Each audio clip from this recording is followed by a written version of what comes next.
ইউটিউবে তাদের অনেক রিভিউ দেখলাম, ঠিক আছে, কিন্তু কারোর রিভিউ মানে এক্স্যাক্ট কেউ কিছু বলছে না।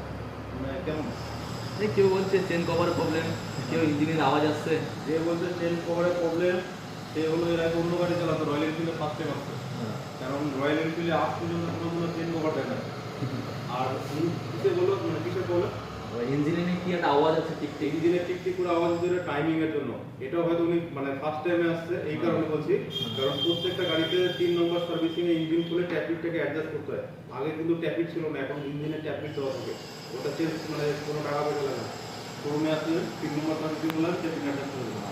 আর এখানে বুকিং করার উদ্দেশ্য যে আমি যদি সার্ভিস আছে আমি তার মালদা যাবো না। মালদা যেতে হবে। হ্যাঁ, কারণ এখানে মালদায় আপনার সাথে গেলে একটা আপনার 500 টাকা আমার খরচ হবে। বন্ডিং থাকলো, আমি যে কাস্টমার এই তো দাদা কাস্টমার, আপনার ঘর থেকে চলে আসছে।